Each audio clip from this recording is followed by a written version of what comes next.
आप वृंदावन भी पधारें।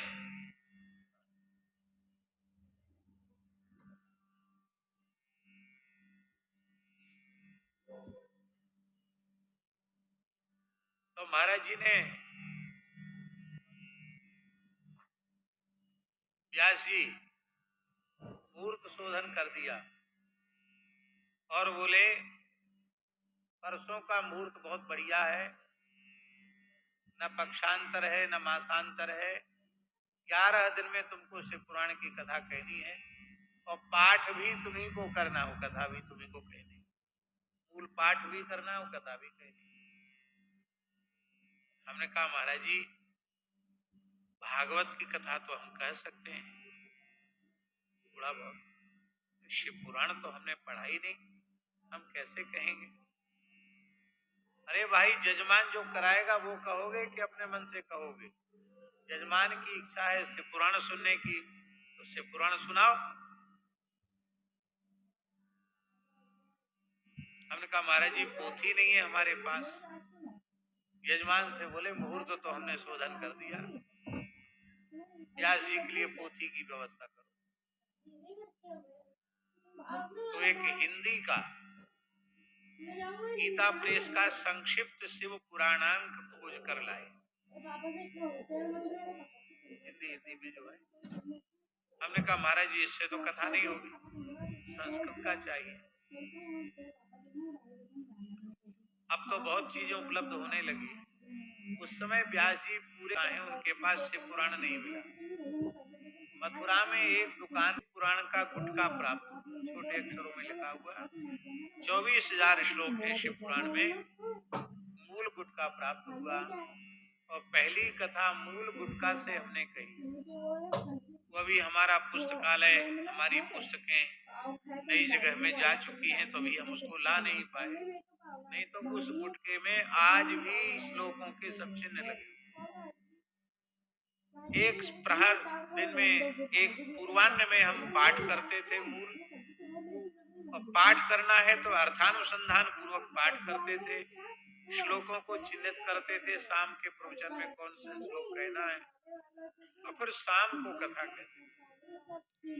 लगभग 5 घंटे तो मूल पारायण करते थे और 5, 5.5, 6 घंटे एक आसन से बैठ के कथा कहते पूरा दिन, और दोपहर में फलाहार। शाम को महाराज जी पुराने हिसाब के थे, फलाहार में ये नहीं कि वो ऊटू की पूड़ी और सिंघाड़े का हलवा और मलाई के फुआ, ये सब नहीं, आलू गुड़, मठा पी लो, दूध पी लो, दही ले लो, शकरकंदी ले लो, हाँ यही फलाहार होता। और फलाहार में कोई, महाराज कहते थे अन्नाहार से चौथाई खर्च होना चाहिए फलाहार, तब तो फलाहार है, और नहीं तो फलाहार वलाहार कुछ नहीं, सब ढोंग है। ऐसा महाराज जी, अन्नाहार में जितना खर्च होता है उससे चौथाई खर्च हो फलाहार। अन्नाहार में 100 रुपए खर्च होता है तो फलाहार में 25 रुपया खर्च होता है। आलू सिद्ध करके, वो भी सिद्ध होते हुए चावल में ही आलू डाल दिए धोके, सिद्ध हो गए तो उनको धोके दे दियो, ले गुड़ खाओ, ले दूध पी लो, एक गिलास, हो गया फलाहार। भाग गए बेचारे फलाहारी एक दिन में।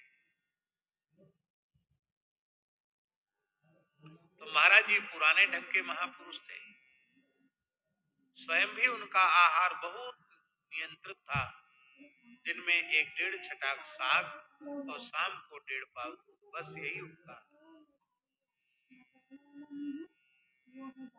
तो भगवत कृपा से उस समय शिव पुराण का मूल पारायण भी हुआ और कथा भी हुई। उसके बाद लंबे अंतराल के बाद फिर पुनः हम आनंदवन महातीर्थ पथमेड़ा में चातुर्मास्य के अवसर पर, श्रावण मास के पवित्र अवसर पर 11 दिन में शिव पुराण की कथा हुई। और अब पुनः श्री वेंकटेश बाल योगी गोवत्स श्री वेंकटेश स्वामी जी के मन में भाव जगा कि यहाँ की जनता को भी शिव पुराण श्रवण करने का अवसर मिले, क्योंकि ये सब भगवान शिव के, आप अन्यथा न माने। वर्तमान समय में जो पुराण वाचन की परंपरा चल रही है, उसमें ग्रंथ का आधार लेकर, पुराण का आधार लेकर कही जाने वाली बातें बहुत कम है, और पुराण के नाम पर मनगढ़ंत बातें और टटका टोना, ऐसा कर दो ऐसा हो जाएगा, ऐसा कर दो ऐसा हो जाएगा, ऐसी बात कि आप लोग यदि किसी पुराण को, शिव पुराण को ही आप समझना चाहते हैं, तो गीता प्रेस गोरखपुर से संक्षिप्त शिव पुराणांक प्रकाशित है। आप लोग वही घर में ले आइए और पवित्र आसन पर बैठकर श्रद्धा पूर्वक पाठ कीजिए, उसको मूल मूल पढ़िए, आपको स्वयं को बोध होगा कि शिव पुराण में क्या क्या है। वो करके आत्मरंजन करें। एक सप्ताह पर्यंत आप लोग श्रद्धा पूर्वक कथा का श्रवण करें। अब हम व्यास जी से कहते हैं कि व्यास जी,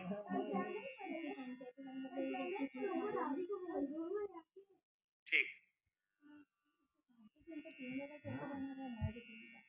ओम श्री शांब शिवाय नमः।